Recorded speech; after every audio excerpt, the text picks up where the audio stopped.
Man, Victor Frankenstein was a complete asshole in this movie, man. Just this one?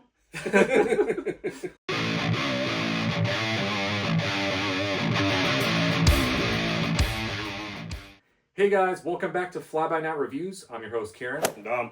Today, me and Dom are reviewing Frankenstein. This one is by Guillermo del Toro, starring Oscar Isaac and Jacob Elordi. But before we start, make sure you like and subscribe. We would really appreciate it.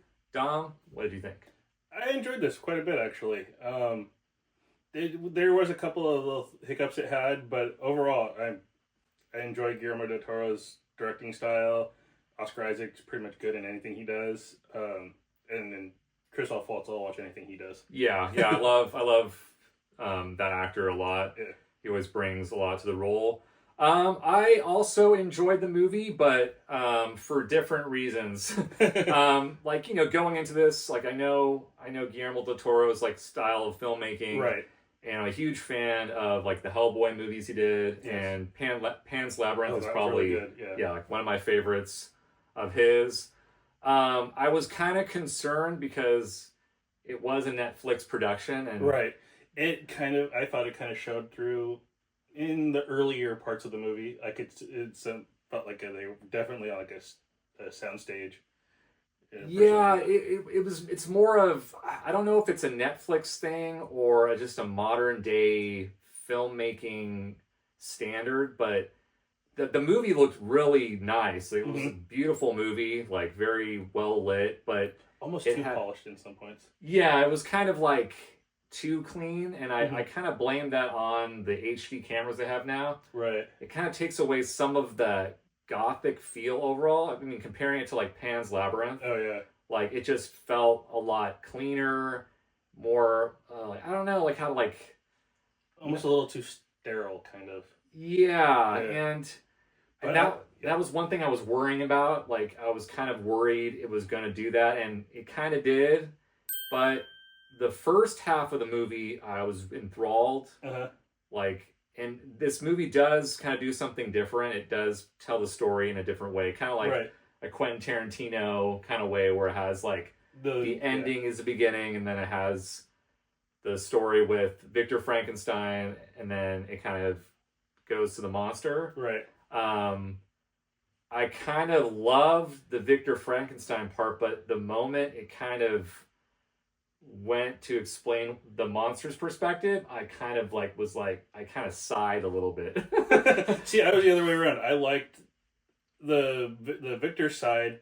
Kind of seemed a little slow paced for me, or not slow paced. It didn't seem as paced as well. The monster side, it really had me more so. Yeah, because honestly, I'm not really a huge Frankenstein fan. It's kind of the same thing with the Dracula story. It's Right. It's kind of been. I don't think I've ever seen the movie fully, the original, Right. and I've never read the book, so I don't know how accurate this movie is, compared. But Right. Yeah. I've seen the Boris Karloff version of Frankenstein. I've seen that so many times growing up because I love those Universal horror monster movies. But I actually enjoyed this one probably more than that. It's I know I haven't read the book, but I know enough about the book to know some of the changes made, and I feel like they worked because he still kept the spirit of the book intact. yeah, I mean, I was really impressed with just the overall the gore that he had in this movie, because I was kind of thinking, oh, is it going to be toned down? But there were some scenes that were pretty pretty horrific. And Jacob Elordi, I am familiar with the actor. He was in Euphoria. He was also in that Saltburn movie. Oh, Or yeah. good actor. Uh-huh. I just have a feeling anybody playing the monster probably would have killed it. But I don't know, the makeup, it just threw me off. It just felt kind of The very stark color differences in some of the patches. Yeah, he looked kind of too clean, I guess, too handsome, and I think that's kind of what they were going. Yeah, I've heard the little memes going around about hot monster.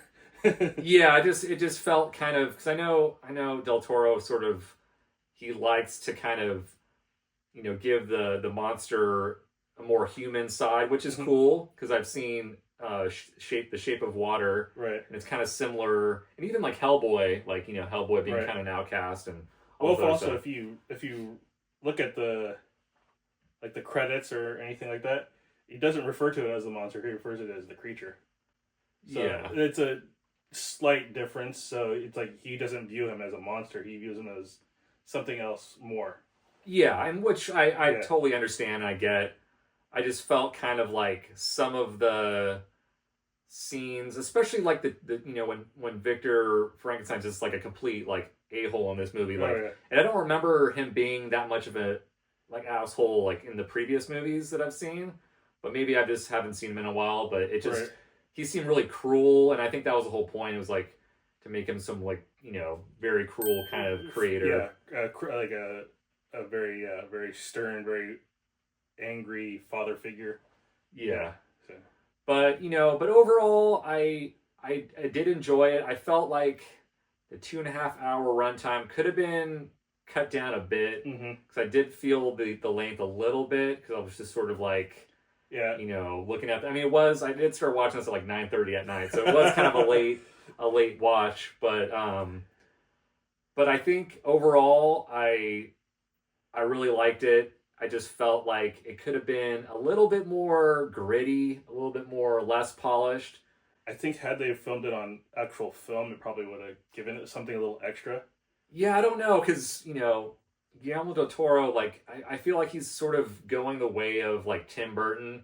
Like, Tim Burton's earlier films were very, like, strong, and I feel like, you know, he might be losing it a bit. I mean, you know, he's been doing it for a while, but I still feel like this is better than what Tim Burton is now. Like, yeah, I can see that. Yeah, I mean, especially with what was it, the last Beetlejuice, which wasn't bad. It was probably one of Tim Burton's like best films in a while. It felt like Tim Burton plays his hits.